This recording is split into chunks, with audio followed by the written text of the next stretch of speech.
Amelia Warner's tearful confession. I lost Jamie Dornan on screen. Amelia Warner sat alone in the large living room of her London townhouse.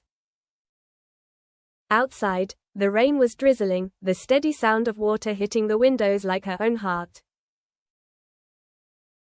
She held her laptop, the screen open to a video, a scene from the latest film starring Jamie Dornan and Dakota Johnson.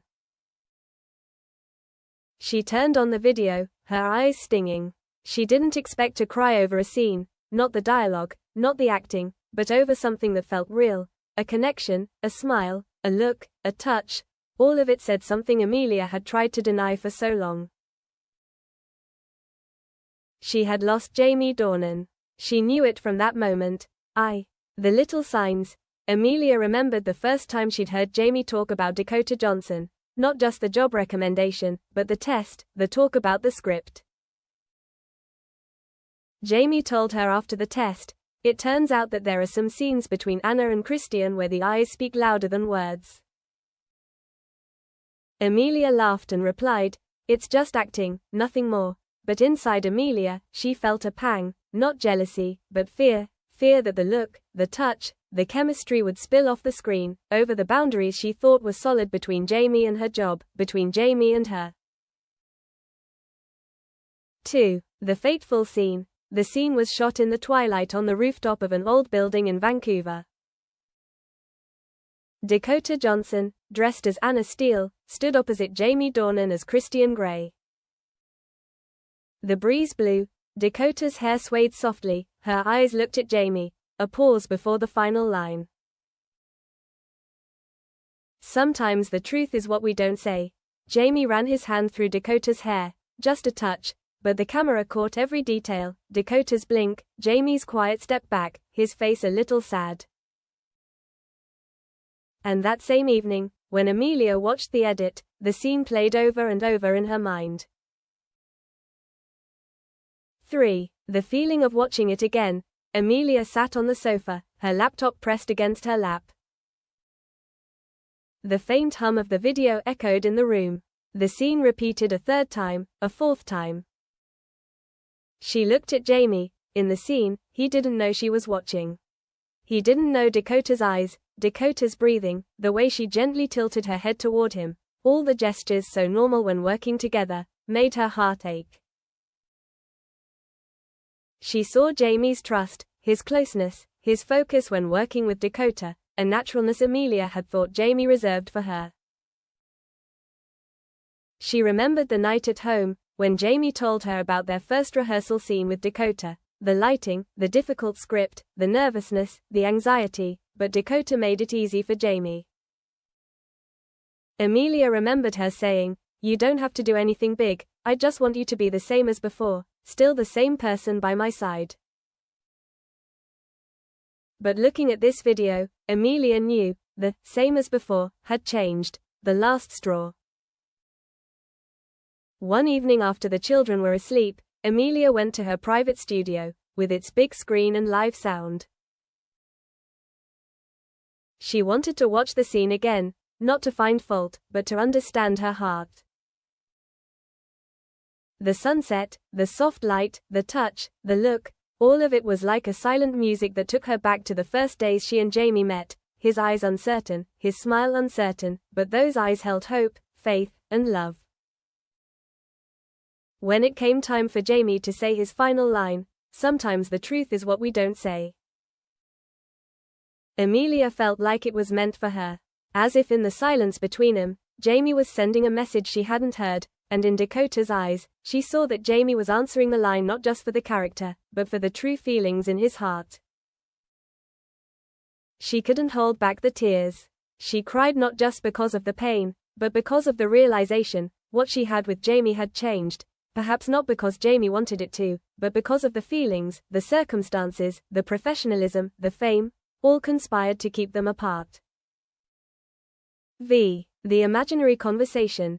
Amelia recalled one night, she wondered if Jamie remembered, if Jamie had realized how she had changed.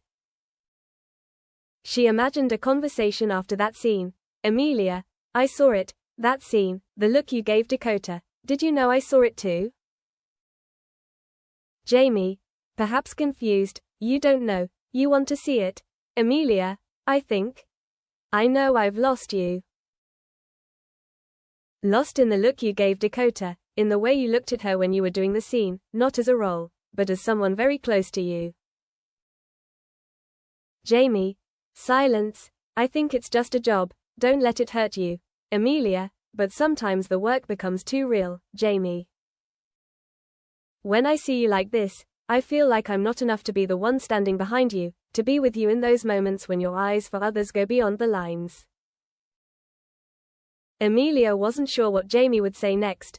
Perhaps he would apologize, ask her to understand, or say that she was the one he loved most, but she knew that between his eyes and his words, there was a distance she couldn't bridge. The unspoken. In the days that followed, Amelia found herself increasingly avoiding conversations about the film. When Jamie was ready to talk about the role, his eyes lit up, but she looked away.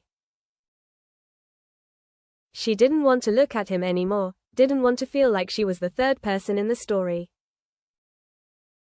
She heard Jamie talking to his colleagues about the chemistry between him and Dakota, about the way they exchanged glances to express emotion, about whether the camera should linger or cut quickly to keep the rhythm of the shot, technical things, but to her, they contained a deep emotion she couldn't share. Amelia remembered thinking that love was understanding, was trusting, was accepting. But she hadn't thought that love was also about accepting to see the person you love open up to someone else, in the eyes, in missing the return look. 7. Past and present intersect. Amelia opened an old photo album, pictures of her and Jamie, family photos, pictures of the two of them on simple evenings.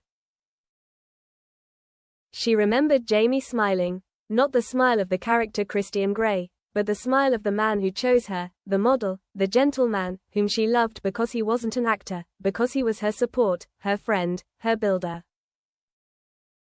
But now, as she watched the scene, she saw it clearly. Jamie was still him, but he was also the man of the screen, of the work, of the eyes he had for his character. And in that look for Dakota, she saw the thrill, the authenticity she had thought only she could feel. Amelia knew she didn't want to doubt, didn't want to be jealous. But sometimes, a simple look said more than words. And she knew she had lost Jamie Dornan, not completely, but most of it. The part that had once leaned toward her, now shifted elsewhere. 8. Under the tears, acceptance. One night, after the rest of the family had gone to bed, Amelia sat in her room, the music room, where she often composed.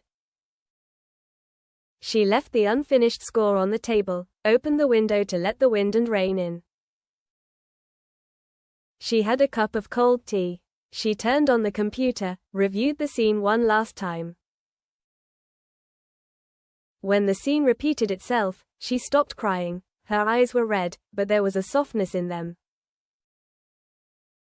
She sighed. She understood that love doesn't always win, doesn't always mean holding hands. She understood that losing doesn't have to mean the end. Losing can mean letting go of a love she thought would last forever, to find peace in her heart. Amelia put her hand on hers, listening to the beat. She thought of Jamie, the man she still loved, her partner, the father of her children, and thought that, even though he looked at Dakota in the movies more than he looked at her in real life, she could still love him in her own way. In a way that was accepting, not judgmental, not angry, just sad. Sad not because she lost someone, but because the person she loved had gone to a place where she was no longer the center of the world. Hey, look at me.